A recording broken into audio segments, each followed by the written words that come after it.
A history of Christmas sounds like a fairly simple undertaking, from nativity to church to family to commerce. It's a story of solemn beginnings, followed by a cozy, warm middle, and then the chill of cold, hard cash at the end.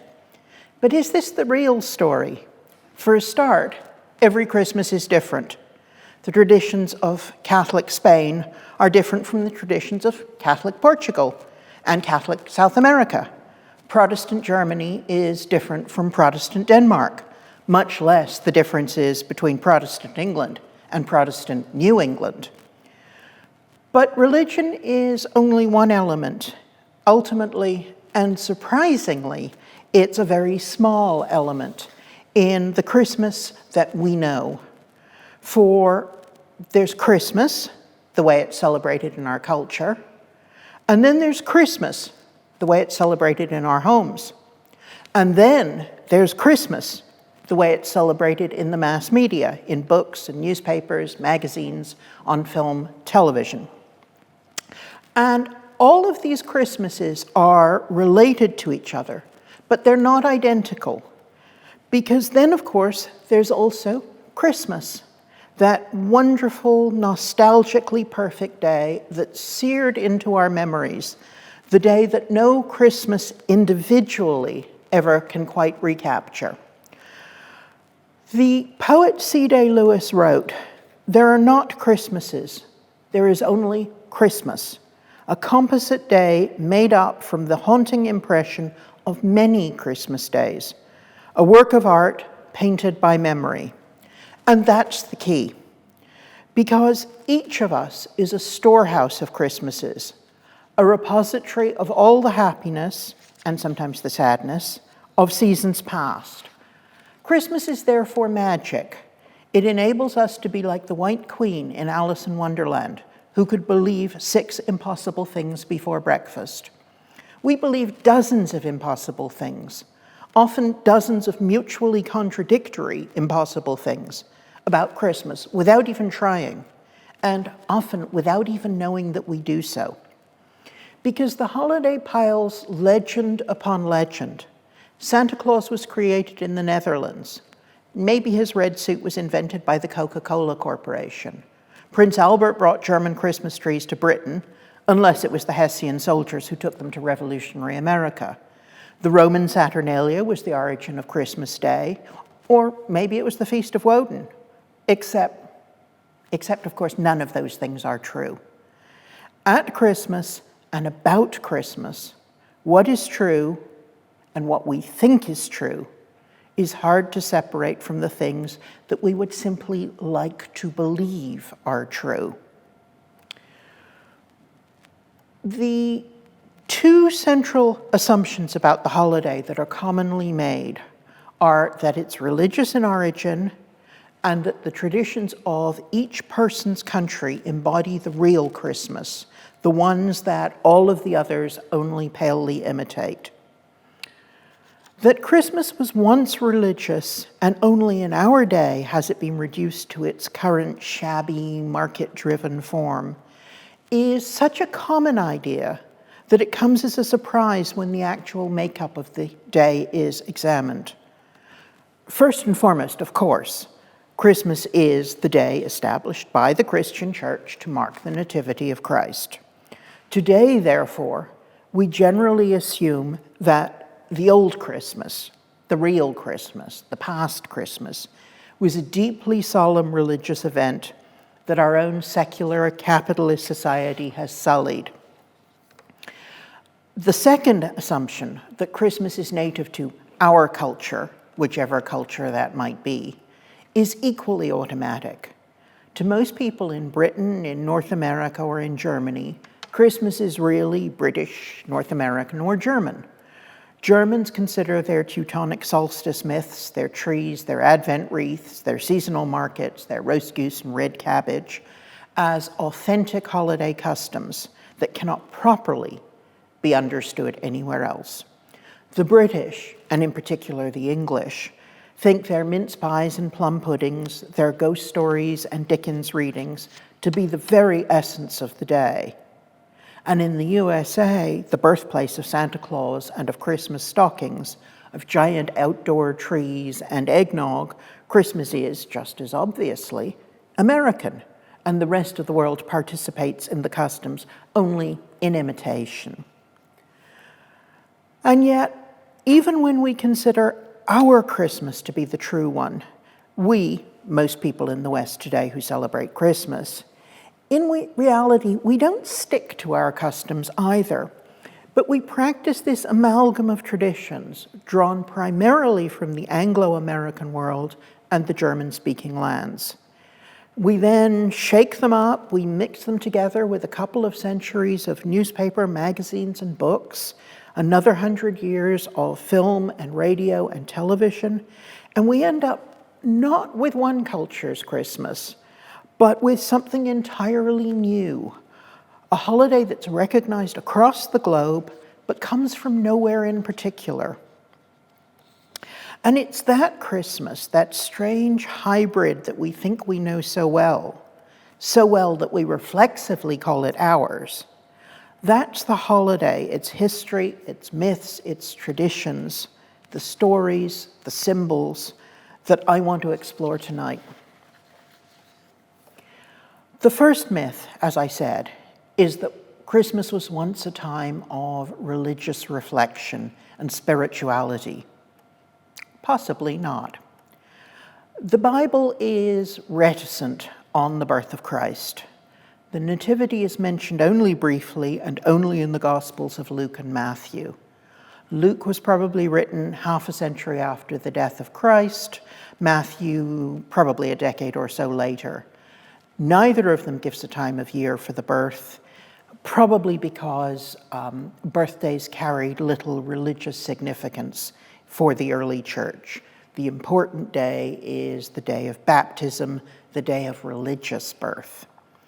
So 200 years before the first known Christmas in the 2nd century, the Eastern churches instead marked the 6th of January as Epiphany, a Greek word meaning showing forth, indicating the day that Christ's divinity was revealed to man.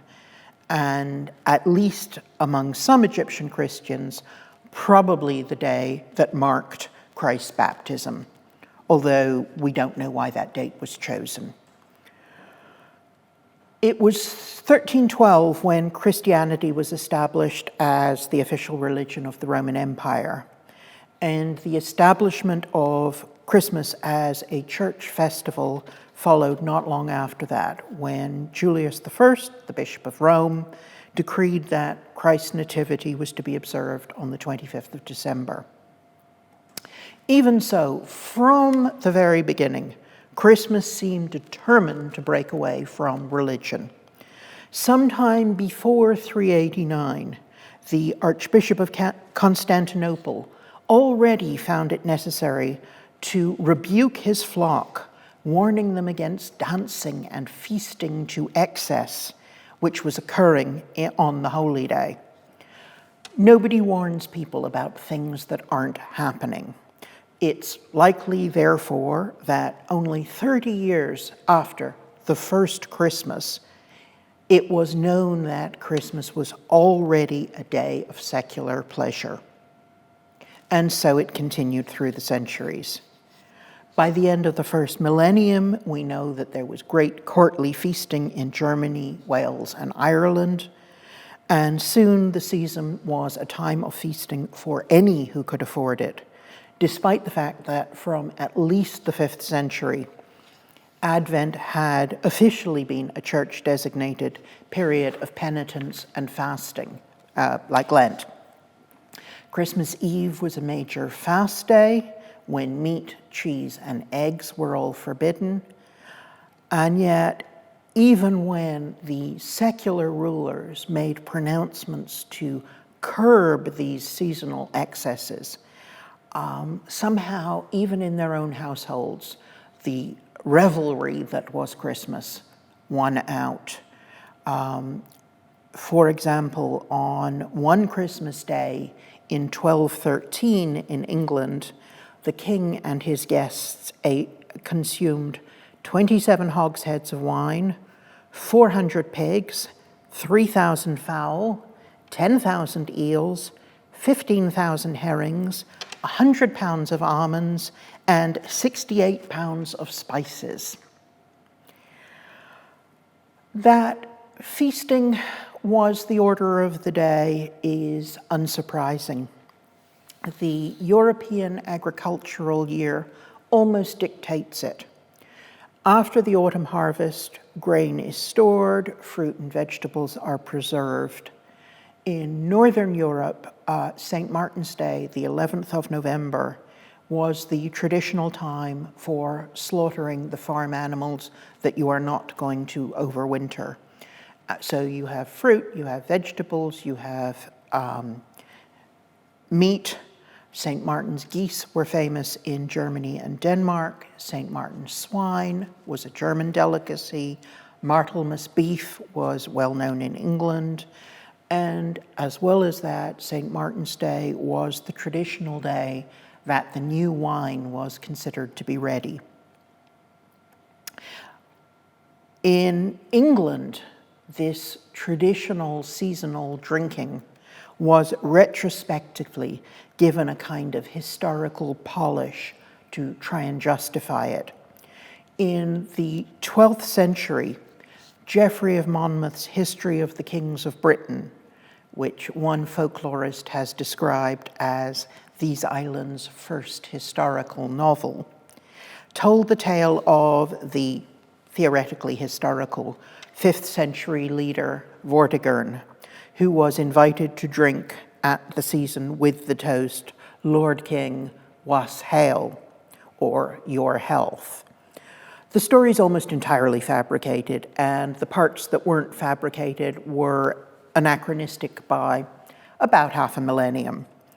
But this legendary wassail was transformed into wassail and became part of the Christmas tradition, encompassing not only the toast, but the associated alcohol, the bowl it was drunk from, and the singing and the partying that went along with it.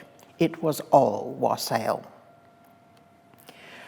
By the 19th century, contrary to our retrospective images of pious Victorians spending their Christmases in church or in the arms of their loving families in front of roaring fires, drink was ever present. To celebrate Christmas, said one newspaper, was to celebrate rioting and drunkenness. And indeed, in one London court, there was testimony from a murder suspect who could, unfortunately, not tell the judge where he had been the night his wife was killed, because, he said, he had not the smallest recollection of what had passed on Christmas Day. He was so much in liquor. More commonplace was the man who was brought up on a drunken disorderly charge in 1831. In his defense, he begged, as it was Christmas time, that the magistrate would forgive him. The magistrate, unfortunately, was unimpressed. "Every person brought before me," he said, "during the last 3 days has made a similar defense." Verdict: guilty as charged. And things didn't change. By the start of the 20th century, one US manufacturer of soft drinks ran a decade-long seasonal campaign, a hugely successful campaign, showing Santa with a drink. And this kind of ad ran, by the way, all the way through Prohibition. Santa, Christmas, and alcohol were inextricably intertwined. Another more sober element that has symbolized the holiday for centuries is winter greenery. As early as the 7th century, it was noted that the British Isles had a tradition of decorating churches and holy places with greenery, although it was not yet seasonal.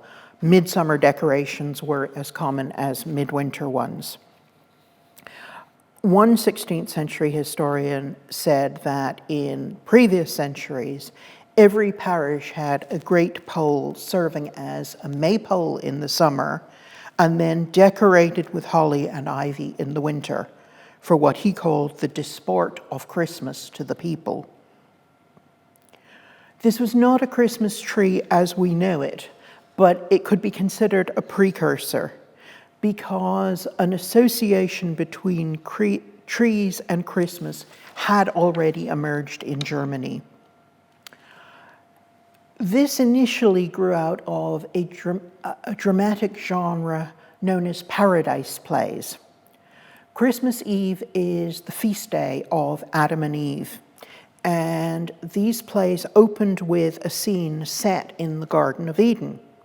And of course, in midwinter in Germany, you are not going to have an apple tree with leaves to represent the tree of knowledge. So instead, an evergreen was erected, and it had apples tied to its branches.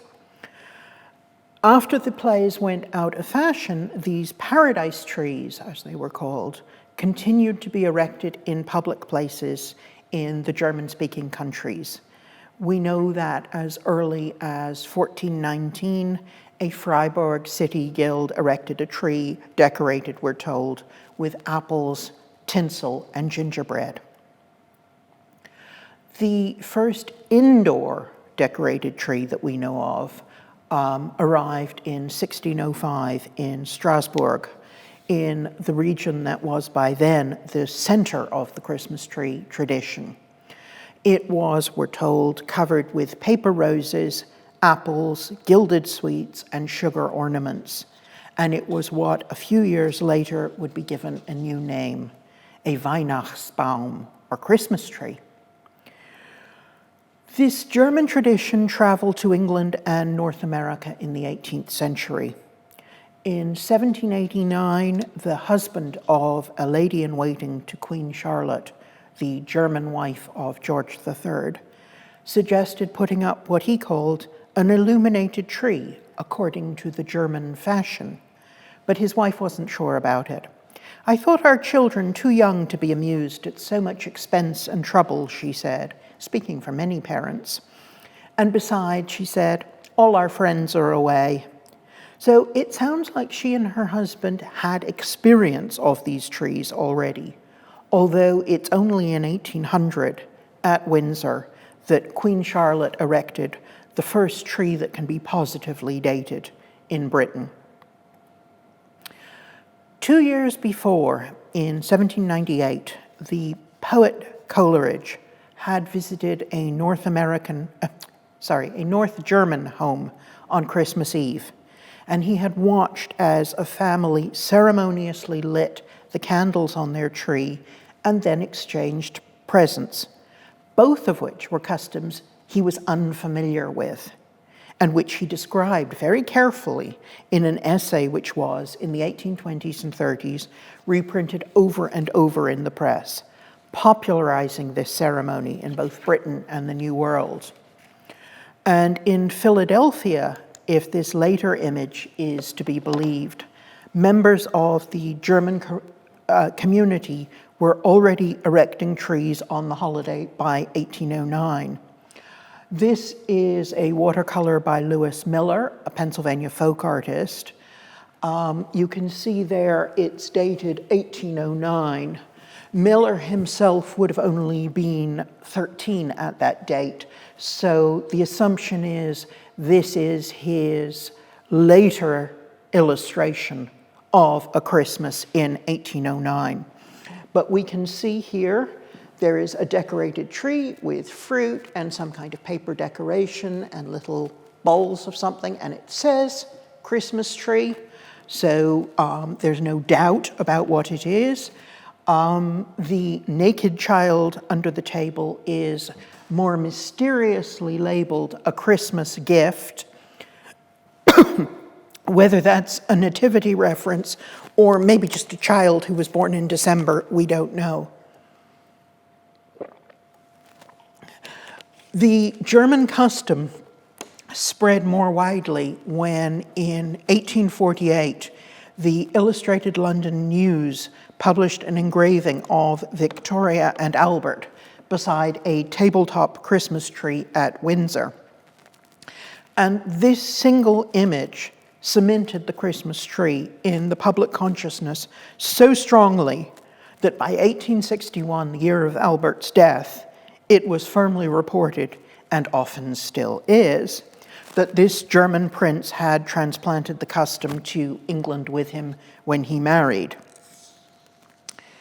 In the USA, the engraving was rendered more democratic when, 2 years after that Illustrated London News publication, Godey's Ladies' Book, at that time the best-selling magazine in the country, reprinted the engraving after carefully removing Victoria's jewelry and Albert's sash and medals, as well as, somewhat oddly, his mustache, and reducing the number of presents under the tree.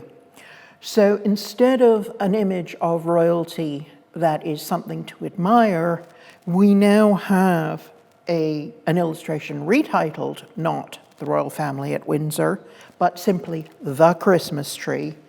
And it's a domestic image that everybody now can aspire to.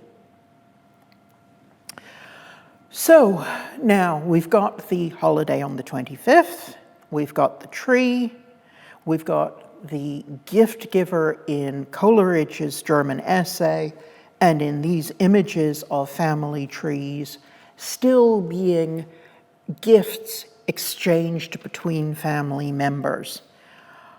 The seasonal gift giver, who personifies the holiday, took a more roundabout route to get there.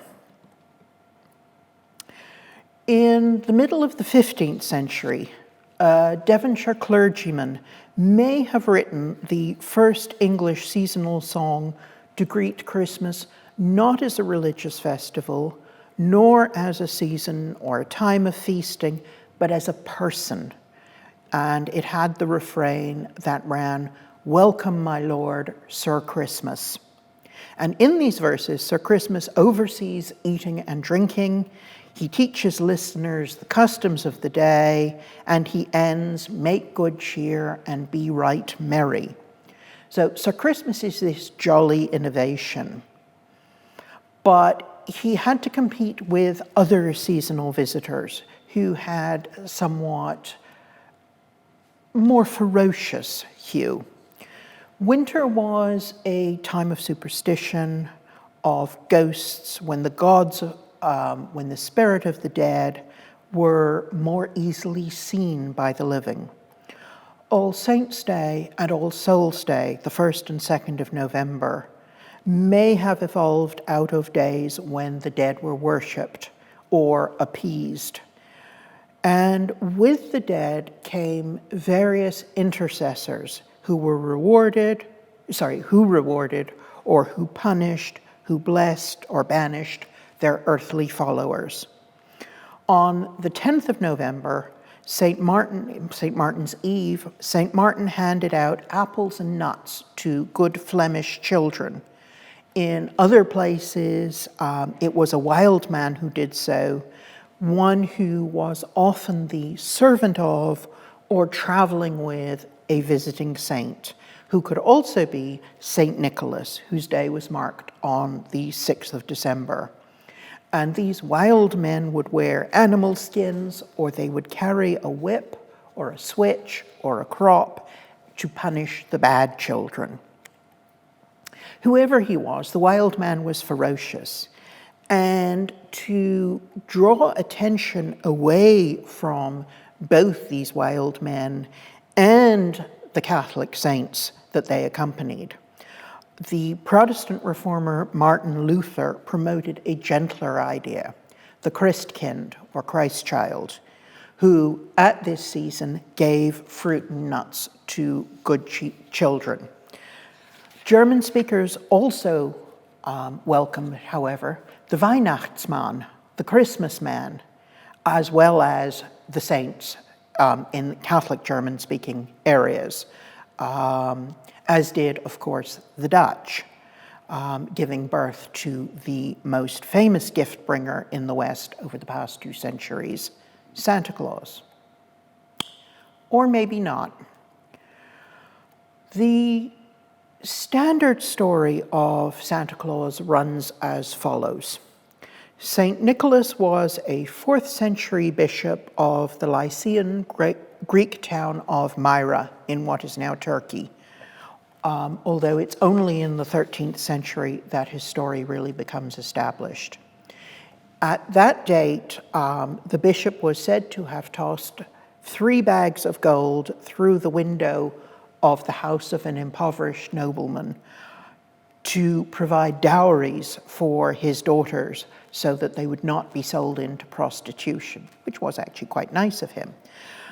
A later legend told of the saint foiling the plot of a wicked innkeeper who planned to murder, cut up, salt, and then cook 3 schoolboys so that he could feed the travelers at his inn. And still later, he was said to rescue ships stranded at sea in winter storms. So, drawing on these themes, St. Nicholas over time becomes the patron saint of sailors and also and especially of children. His Saint's Day, the 6th of December, becomes the day on which school children were rewarded or punished for their year's work, and then they were given a holiday, and his attributes include a big sack to represent the bags of gold in the older story.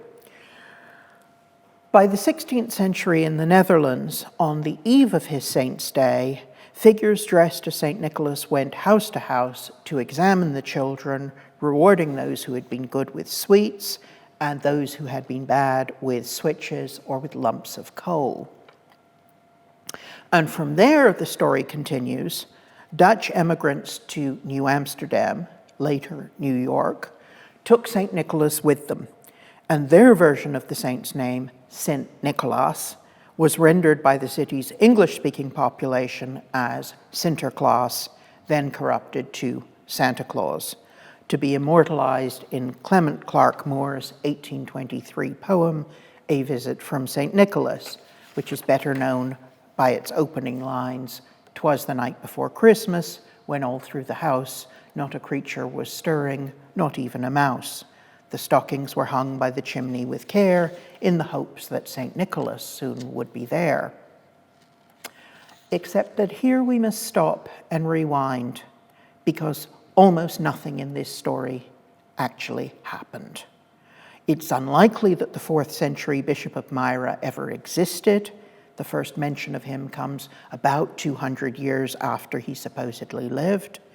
And then by the 16th century, although he was seen in the Netherlands every December, it is remarkably difficult to get him from there to North America.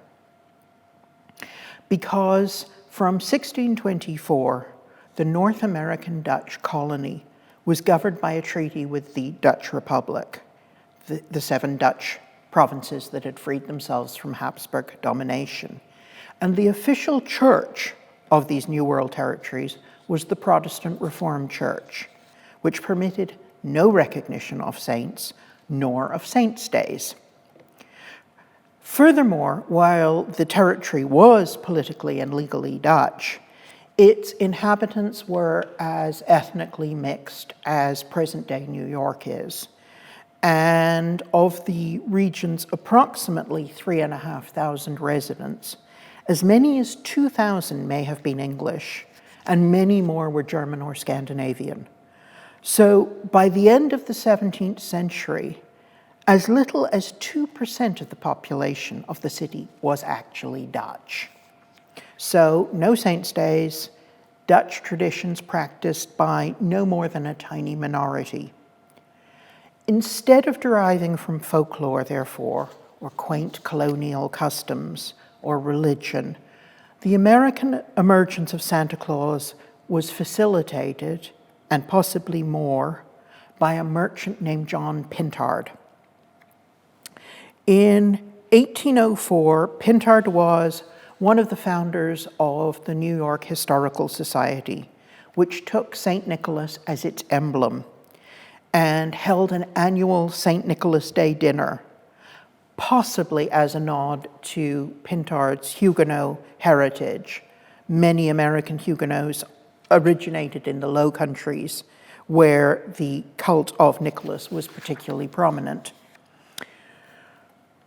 At this same time, a young writer named Washington Irving was drawing on New York's Dutch history for political satire in a burlesque he called A History of New York, contrasting what he presented as a kindler and gentler old world of New Amsterdam with the hustle and bustle of modern New York. The society members also used New Amsterdam as a contrast to what they saw of as the ills of the present in this modernizing city, and they toasted every year to the memory of St. Nicholas. Irving's History of New York was hugely successful. It made his name, but its very success clouded its comic origins. And within a few decades, the book began to be read as though it actually was history. Had anyone paused to check, it was perfectly obvious. Nothing in it was real. It was satire. He claimed, for example, that the Dutch named their first church in New York in honor of St. Nicholas, when in actual fact there was no church named St. Nicholas's in New York until the 20th century. But the legends continued. In 1810, Pintard produced a broadside, a sheet, with an engraving for the annual dinner, with a picture of St. Nicholas in his bishop's robe, and a little verse of tribute to St. Nicholas, my dear good friend, to serve you ever was my end.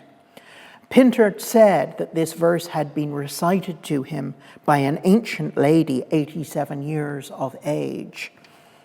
And it's possible, of course, that an elderly lady had told him the verse. But if she was 87 in 1810, not only had she spent her whole life in British North America, but so had her grandparents. Dutch New York was so far behind them. But legend was always much better than reality. 2 weeks after that dinner, a magazine followed up with a poem about the good holy man, Pintard's precise phrase, adding, whom we Sancta Claus name. And it's very noticeable, I think, that these English-speaking authors were all using a corruption of Sanct, the German for saint, not the Dutch Sint, where they thought it came from. 2 years later, the knowledge of Santa Claus had spread widely enough for a children's book to dismiss what they called Old Santa Claus, of whom so often little children hear foolish stories. And by 1830, a New York bookseller was advertising his Temple of Santa Claus, where customers could return to the good old ways of their fathers. So less than 21 years after his American birth, Santa was already a piece of nostalgia. So it would seem that Washington Irving, John Pintard, and their friends should be credited with the creation of Santa Claus. Or should they? Almost everything suggests that they were it not for two newspaper references to Santa Claus. In 1773 and 1774, when John Pintard was 14 and Washington Irving was not yet born. So once again, we have to stop and rewind. In 1773, that newspaper, Rivington's New York Gazetteer, reported that last Monday, the anniversary of St. Nicholas, otherwise called Santa Claus, was celebrated at Protestant Hall. There was a similar mention in 1774, and then come these decades of silence. So where did this group who used the name Santa Claus come from? We have no explanation. We don't even have any guesses. It might be, however, that it was another immigrant group, neither Dutch nor pseudo-Dutch, who supply the missing link between St. Nicholas and Santa Claus. By the 18th century, European settlers in what would soon be New York State included Germans, Austrians, people from the Czech lands, from Scandinavia and Finland, from Britain, of course. And it included possibly as many as 25,000 Swiss immigrants. Most of the Swiss headed for North Carolina, but there were plenty in Pennsylvania and New York. They mostly came from their country's German-speaking regions, which becomes of interest to Santa Claus historians when we learn that two dialect names for St. Nicholas in Switzerland were Samichlaus and Santichlaus, both of which sound far more like Santa Claus than the Dutch Sint Niklaas does. In some regions of Switzerland, Samichlaus makes seasonal appearances, traveling through the mountains on St. Nicholas's Day from at least the 17th century. We can't be certain, of course. What we can say is there were Swiss immigrants in New York. They came from the part of the world where Samichlaus visited, and it's possible that this is the ancestor of Santa Claus, transmitted via Rivington's Gazetteer. And the one thing that we do know is that John Pintard owned a copy of this newspaper where Santa Claus is mentioned. We can see it. It's his own newspaper. It now belongs to the New York Historical Society. We don't, of course, know whether he read it, but we do know he owned it. So the elements are now coming together. We have Santa, we have trees, we have feasting, we have drinking. What's missing at the moment are Christmas carols, the music that goes back to the earliest celebrations, right? As always, not so fast. There was early Christmas music dating from the 4th century. It was written by churchmen, for churchmen, and it concerned the theological implications of the Nativity. It was not, shall we say, widespread. It was not something that was known. We have to fast forward the best part of a millennium before we get to anything like the carol as we know it. As late as the 12th century, a carol was a secular French song, accompanied by a dance, to be sung in springtime. And indeed, this origin can still be seen in the way that we don't tend to say carols, we say Christmas carols, even though we have carols at no other time of the year. At any rate, in the 13th or 14th century, Christmas carols, as opposed to church music, begins to appear, first using Latin verses, and then slowly the languages of each country.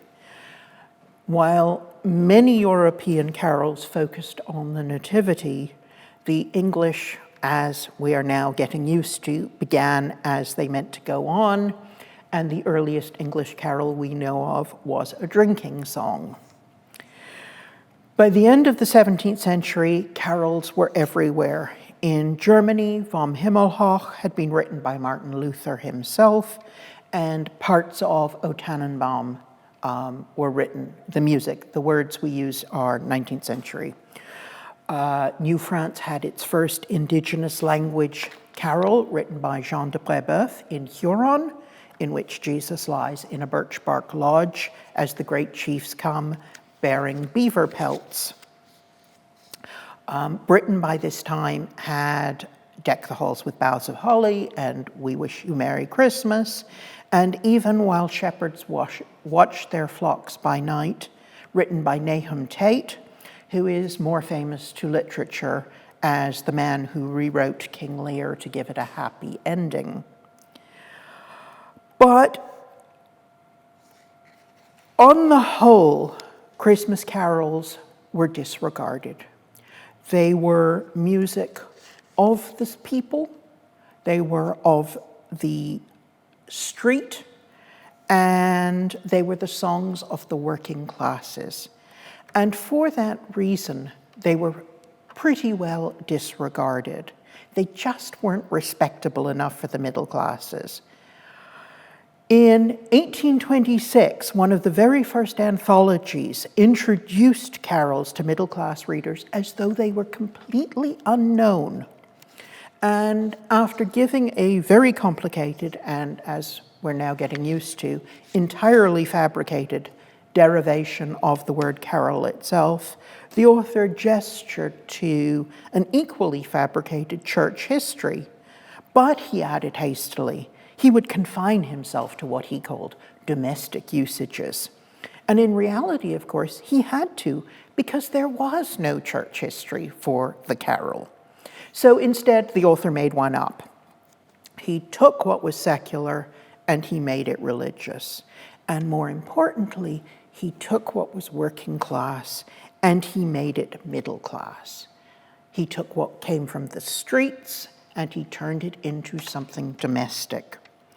And over the coming decades of the 19th century, this continued to be the path.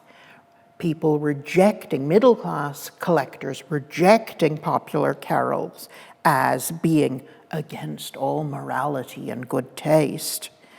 The same thing happens in North America.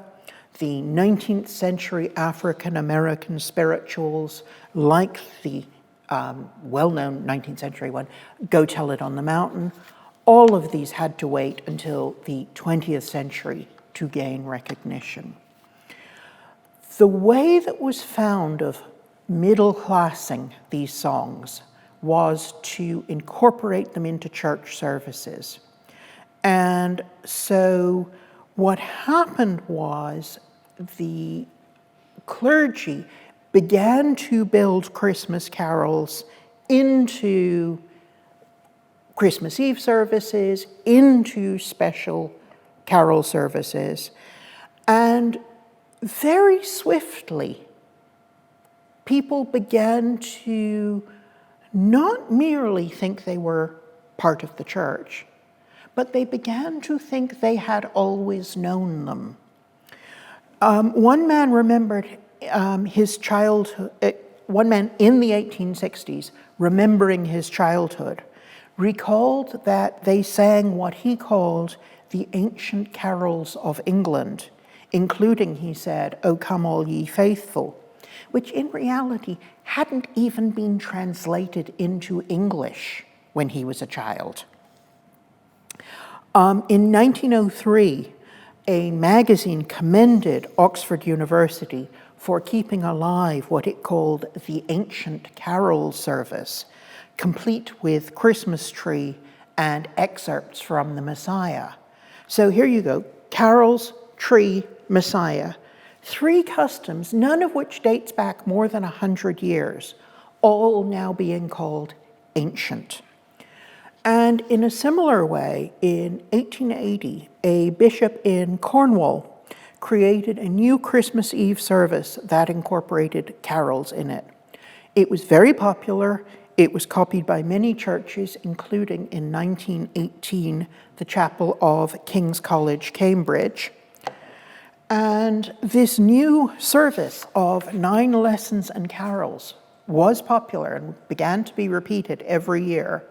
In 1928, the BBC began to broadcast it, and 10 years after that first service, it had somehow magically aged because the broadcaster's publicity material announced The festival has been held since the chapel was built nearly 500 years ago. And it's this kind of magical transformation that makes Christmas what it is, a holiday that shapeshifts to become what we, both personally and as a society, need it to be at any given time. Even when we can trace a single line of descent for a tradition, the underpinnings of each detail or the emotions attached to it can be dramatically at odds. Santa is benevolent, and in venturing into our houses, drinking the odd cup of tea or eating a biscuit or two that have been left for him, he is domesticated. Yet, while we've tamed so much, a little fear always lurks in these winter's tales, with the spirits and ghosts that glide by night. No one quite knows why winter, and Christmas more specifically, become the time of ghost stories. According to Shakespeare, Christmas is the one time of year when no spirit can walk abroad, and no fairy nor witch hath power to charm. And perhaps this day, because of that reason, is the one day we can speak of ghosts without fearing that they will come when called. For whatever reason, the connection has been strong from at least the 17th century, even before the 19th century love of antiquarianism brought ghost stories back into circulation. Walter Scott promised holiday tales of conjurer and ghost, and the centerpiece of the Dingley Dell Christmas celebration in Dickens's The Pickwick Papers is the retelling of a story of goblins, published, of course, just in time to be sold as a Christmas present. Perhaps it was the absolute domestication of the holiday that made these stories so popular. Just as living in safe societies makes reading crime fiction pleasurable rather than unnerving, so perhaps sitting comfortably, sipping a hot drink while the children destroy their new toys all around you makes ghostly apparitions enjoyable rather than frightening. The comic writer Jerome K. Jerome did wonder at the fact that whenever 5 or 6 English-speaking people meet around a Christmas fire, they start telling each other ghost stories. It's a festive season, and yet we love to muse upon graves and dead bodies and murder and blood. And this continues today with an entire genre of gory, Christmas-themed horror films. The antithesis of Christmas, whether by slasher films or by simply complaining about the holiday season, had by the end of the 19th century become an industry in itself, as those artists and writers who felt so inclined found plenty of commercial outlets for their bile. Much of this was comic. In Wheaton and George Grothsmith's Diary of a Nobody in the late 19th century, Mr. Pooter's son declares, "I hate a family gathering at Christmas. What does it mean?" Somebody says, we miss poor Uncle James who was here last year, and we all begin to snivel. Then another gloomy relation says, I wonder whose turn it will be next year, and then we all snivel again and eat and drink too much. Just as the clergy of the first millennium condemned drinking and dancing, which revealed to us that people were drinking and dancing, so these modern curmudgeons fulminating against the holiday shows how much the holiday means to the majority. If Christmas was as universally disliked or even disregarded as these naysayers suggest, no one would pay them to say nay. Because Christmas for most is a Christmas of traditions, traditions that were somehow thought of as ancient, the turkey, the tree, watching It's a Wonderful Life, singing carols, or listening to the Queen's speech or the carol service from King's. But the core of it is in repetition. But it's a very particular form of repetition. It's a repetition of both remembering and forgetting, of remembering and misremembering, an unending cycle that allows us an illusion of stability, of long-established communities. As these stories of family holidays in the past are misted and softened around the edges, over time, over generations, distressing or embarrassing elements of the retelling of each of these events vanishes. Incidents that have no meaning are forgotten. Old details that are unfamiliar are replaced by more familiar ones from our own lives. We see that this regularly occurs in Christmas celebrations in every country.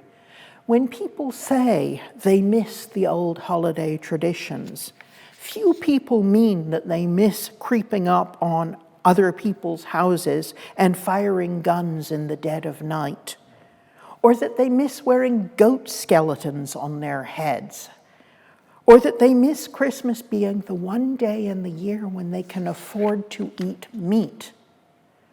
What they mean is that they miss what we understand emotively to be the central core of the holiday.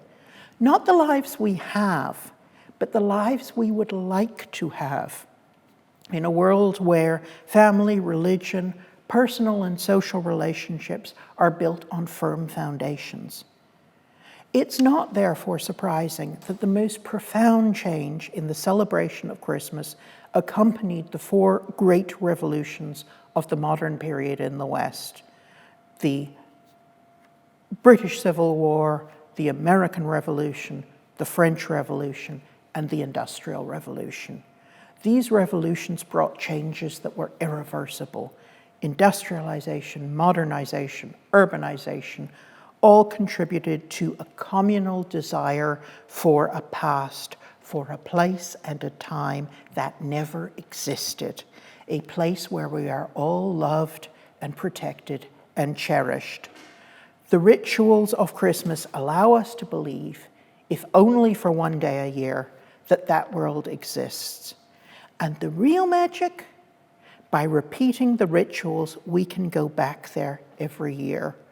Christmas is not only nostalgia for our childhoods, or those we've read about or seen in films and television. It's a conflation of all of those Christmases, a pick and mix collection of traditions, emotions, and rituals. Ultimately, we need to believe that Christmas is, as Scrooge's nephew Fred tells him in A Christmas Carol, a good time, a kind, forgiving, charitable, pleasant time. The only time I know of in the long calendar of the year when men and women seem, by one consent, to open their shut-up hearts freely and to think of the people below them as if they were really fellow passengers to the grave and not another race of creatures bound on other journeys.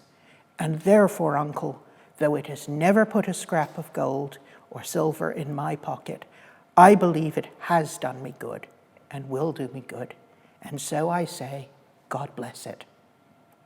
Thank you.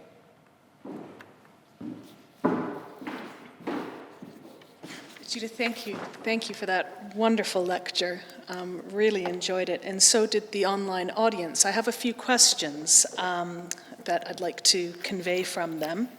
The first one is asking, can you tell us a bit about the relationship between Christmas and the winter solstice? The connections between Christmas and the winter solstice as a season and as a Roman holiday are strong. Christmas was originally on the day of the solstice itself.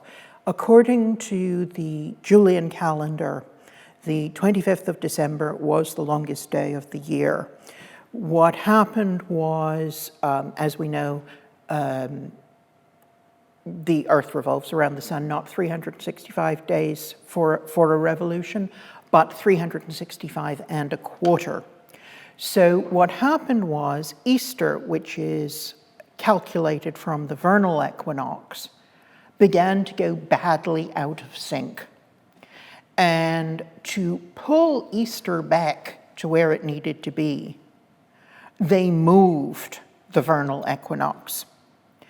And because they moved the vernal equinox, automatically the winter solstice moved 4 days as well.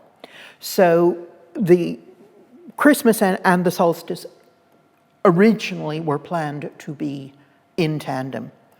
There are 3 holidays from the Roman Empire which Christmas as a holiday draws on various traditions.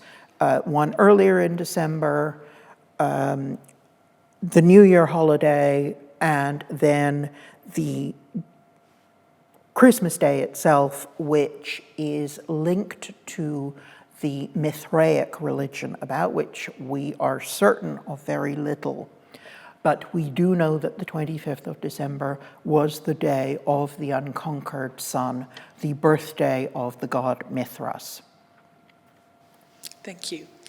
Another question, do we know if Martin Luther really started the tradition of putting lights on the Christmas tree, or if the tradition pre- or post-dates Luther?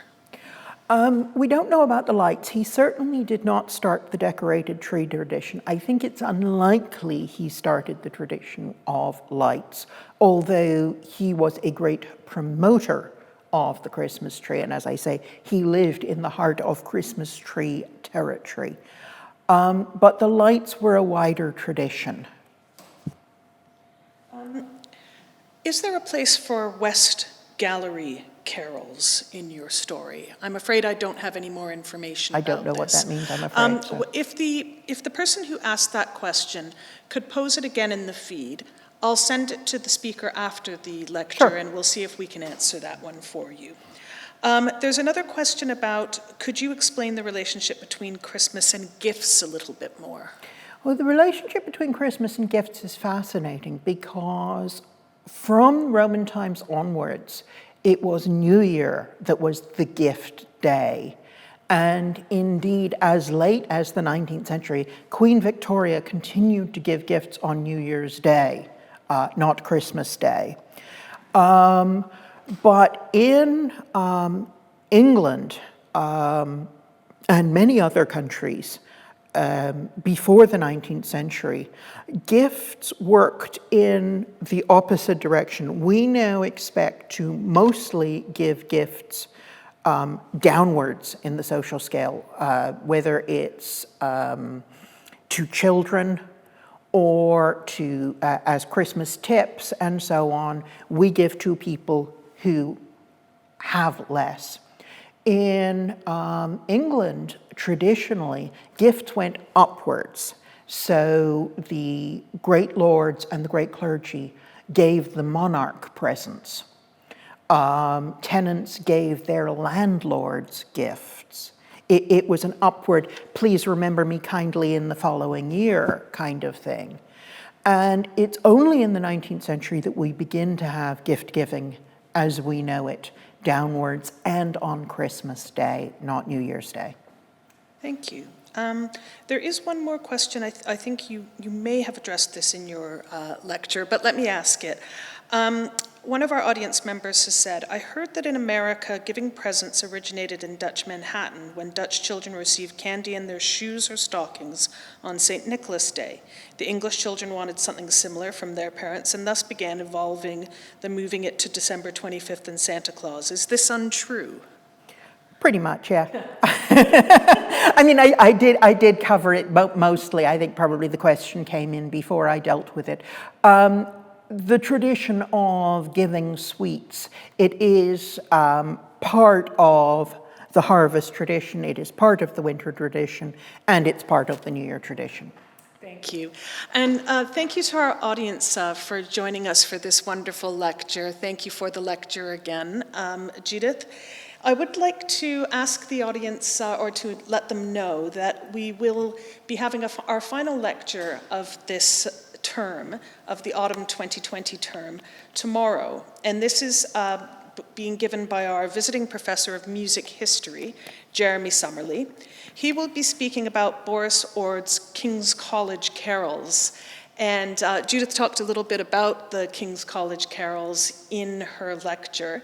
If you're interested in pursuing this further, Jeremy's lecture tomorrow is the final one in a series on carols from kings. So you can see the previous recordings of his previous lectures via the website. I also wanted to encourage you to have a look at the website and see what's on offer for spring 2021.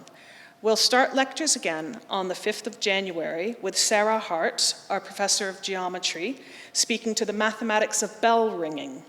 And following that, our visiting professor of medical education, Roger Kneebone, will be discussing what surgeons can learn from polar explorers and fighter pilots. So please join us. We're hoping to see you tomorrow evening and again in the new year ahead. Thank you.